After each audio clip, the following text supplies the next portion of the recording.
Hi, welcome to my channel Bhavani teacher. చూడండి, ఈరోజు నేను ఆనపకాయ కొంచెం ముదిరిందనమాట, అందుకని పచ్చడి చేస్తున్నాను. ఆనపకాయ లేతగా ఉంటే కర్రీకి బాగుంటుంది, కొంచెం ముదిరితే మనం సాంబార్లో వేసుకోవచ్చు. ఇంకా కొంచెం ఎక్కువ ముదిరింది, గింజ వచ్చేస్తుంది అనే టైంకి మనం చట్నీ చేసుకోవచ్చు అనమాట. ఇప్పుడు నేను చట్నీ చూపిస్తాను. ఎందుకంటే ఇది ఫస్ట్ ఒకసారి కట్ చేసినప్పుడు పప్పులు వేసాము, తర్వాత దీన్ని ఇప్పుడు పచ్చడి చేస్తున్నాను అనమాట.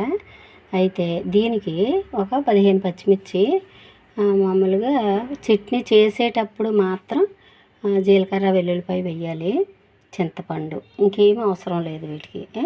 పోపులు వేద్దాం. ఫస్ట్ నేను ఇది రెసిపీ తయారు చేసే విధానం చూపిస్తాను నా స్టైల్లో, ఓకేనా.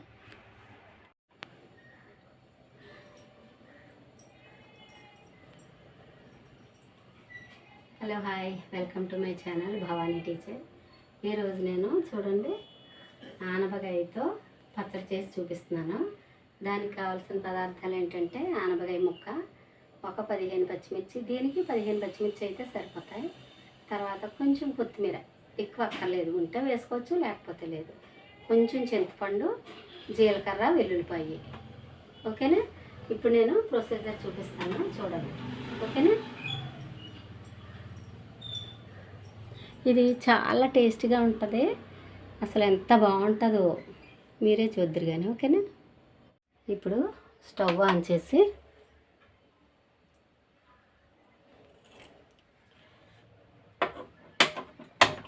పాన్ పెడుతున్నాను. పాను బాగా వేడైన తర్వాత మనం ఏమేమి వేసుకోవాలో చూపిస్తాను, ఓకేనా. ఫస్ట్ కొద్దిగా ఆయిల్ వేసుకుందాం. వేసుకొని దానిలో మినపప్పు, శనగపప్పు,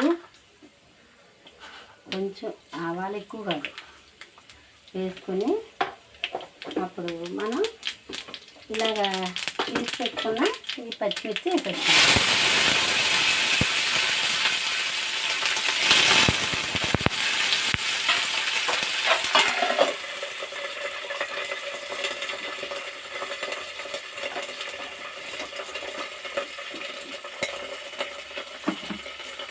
వేసుకొని దాన్ని బాగా వేగనిద్దాం, ఓకేనా. ఈలోపు నేను ఏం చేస్తానంటే చూడండి, ఆనపకాయ ముక్కలు చేసుకొచ్చాను.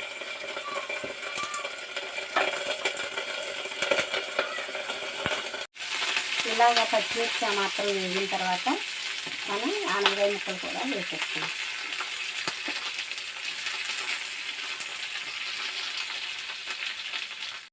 ఇప్పుడు ఇలా వేగుతున్న టైంలో మనం ఇక్కడ తీసి పెట్టుకున్న ఈ చింతపండుని కొంచెం నీళ్ళతో ఇలా కడిగేసి దీని మీద పెట్టేసుకోవాలన్నమాట. ఆనపకాయ ముక్కల మీదే పెట్టాలి, డేక్షకి తగలకుండా పెట్టాలి, ఎందుకంటే పాన్కి తగలకుండా పెట్టాలి, ఎందుకంటే ఇది పాన్కి తగిలిందంటే మాడిపోద్ది, అందుకని ఈ ముక్కల మీదే పెట్టాలన్నమాట. ఇలా పెట్టేసి ఒక 2 మినిట్స్ మళ్ళీ మనం తర్వాత ఈ తీసి పెట్టుకున్న కొత్తిమీర ఉంది కదా, దీన్ని కూడా వేసేసుకుందాం. ఇలా వేసేసుకుని ఇంకా మనం తీసుకున్నవి ఏంటంటే జీలకర్ర, వెల్లుల్లిపాయ మాత్రం ఇది మిక్సీ చేసేటప్పుడు మాత్రమే పచ్చి వేయాలి, ఓకే. ఇలా పెట్టేసుకుని మూత ఒక 5 నిమిషాలు మగ్గనిద్దాం.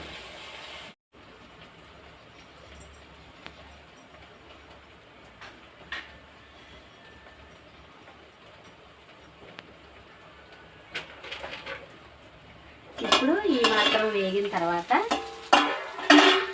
చూడండి, పూర్తిగా వేగిపోయినాయి, అంటే ఆనపకాయలు కూడా మగ్గిపోయినాయి అన్నమాట. ఇప్పుడు దీన్ని మనం ఏం చేద్దామంటే ఒక్క 10 నిమిషాలు అలా వదిలేద్దాం. 10 నిమిషాలు వదిలేస్తే చల్లబడుతుంది కదా, ఆ చల్లబడిన తర్వాత మనం మిక్సీ పట్టుకుందాం, ఓకేనా.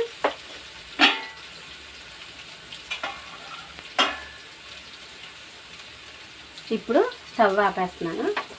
దాన్ని అలా ఉంచి ఒక 5 మినిట్స్ తర్వాత చల్లారిన తర్వాత మనం చట్నీ చేసుకుందాం, ఓకే. ఇంకా మీరు గమనించాల్సింది ఏంటంటే నేను సమ్మర్లో ఉపయోగపడే రెసిపీస్ మాత్రం ఎస్పెషల్లీ చేస్తున్నాను, దాన్ని దృష్టిలో పెట్టుకోండి, ఓకేనా. ఇది ఆనపకాయ అనేది హార్ట్కి చాలా మంచిది. పప్పులో వేసుకుని తినచ్చు, తాలింపు వేసుకోవచ్చు. తర్వాత అంటే ఏమంటారు, బెల్లం వేసుకుని చక్కగా పులుసు పెట్టుకోవచ్చు, ఇలా పచ్చడి చేసుకోవచ్చు, చాలా రకాలుగా చేసుకోవచ్చు. బీరకాయ, ఆనపకాయ, దోసకాయ ఇలాంటివి ఈ టైంలో సమ్మర్లో తినడం వల్ల చాలా ఆరోగ్యం అన్నమాట. ఓకేనా? వేడి చేసి గడ్డలు అవి రాకుండా, లేకపోతే హీట్ చేయకుండా సాఫీగా సమ్మర్ని గడిపేయాలి. ఓకేనా? మీరు నా రెసిపీస్ దయచేసి ఫాలో అవ్వండి.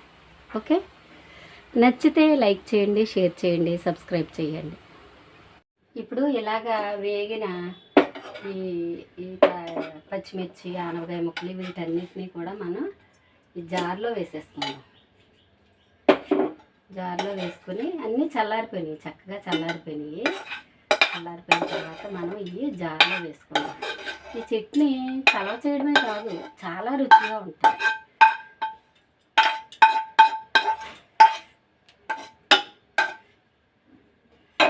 ఇలా చేసేసుకొని దీనిలో కొంచెం ఉప్పు వేసుకుందాం.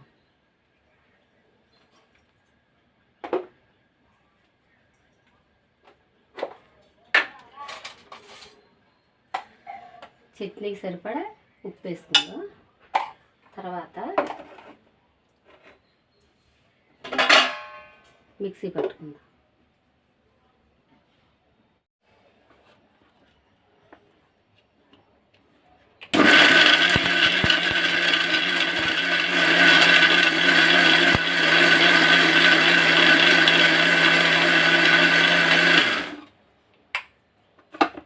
ఇంతవరకు నలిగిన తర్వాత చూడండి, ఇంతవరకు నలిగిన తర్వాత మనం తీసుకున్న జీలకర్ర, వెల్లుల్లిపాయ వేసుకోవాలి. ఇలా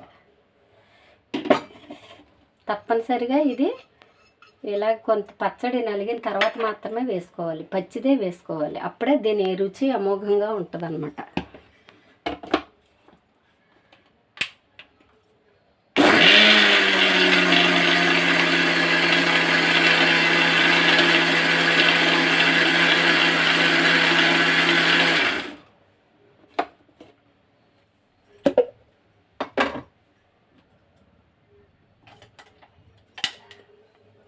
చూడండి, ఇలాగా ఆనపకాయ చట్నీ ఇలా రెడీ అయింది. చూసారా ఎంత బాగుందో?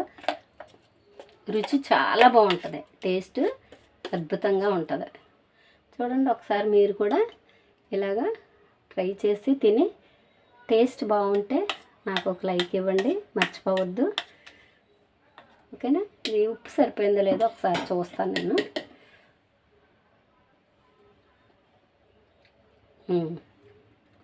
ఉప్పు కూడా సరిపోయింది, చాలా బాగుంది. మీరు తప్పనిసరిగా ట్రై చేయండి. ఇది అన్నంలోకి బాగుంటుంది, దోశలు, ఇడ్లీలు దేనిలోకైనా బాగుంటుంది. ఓకేనా? తప్పనిసరిగా ట్రై చేయండి. మేము ఈరోజు పప్పు చేసుకున్నాం అనమాట. పప్పు తోటకూర చేసుకున్నాము. దానికి కాంబినేషన్గా ఆనపకాయ పచ్చడి చేశాను. అది పప్పు తోటకూర చేసుకున్నాం, ఇప్పుడు ఆనపకాయ పచ్చడి చేశాను. మంచి కాంబినేషను, దేనిలోకైనా బాగుంటుంది. వట్టిగా అన్నంలో కలుపుకోవడానికైనా బాగుంటుంది. ఇడ్లీ, దోశ దేనిలోకైనా సరే చాలా చక్కగా ఉంటుంది. ఓకేనా? ఇలా చేసుకొని తిని మీరు హ్యాపీగా ఉండండి. Okay, bye. పదార్థాలు అంటే ముఖ్యంగా కొన్ని పచ్చళ్ళు తాలింపు వేయకపోతేనే బాగుంటాయి. అంటే చివర పోపేస్తారు చాలామంది, అవి వేయకపోతేనే బాగుంటాయి. ఎక్కువగా మా ఇంట్లో ఏంటంటే చట్నీ అయిన తర్వాత లాస్ట్న మళ్ళీ తిరిగి పోపేస్తే తినరు, అందుకని యాజ్ ఇట్ ఈజ్గా చూపిస్తాను అనమాట నేను. ఓకేనా? కొన్ని మాత్రమే పోపేస్తే రుచిగా ఉంటాయి, కొన్ని పోపు వేస్తే బాగుండవు. కాబట్టి నేను ఎలాగా చేశానో అలాగా మీరు ఫాలో అయి చేస్తే ఆ టేస్ట్ మీకు చక్కగా తెలుస్తుంది. ఓకేనా? బాయ్.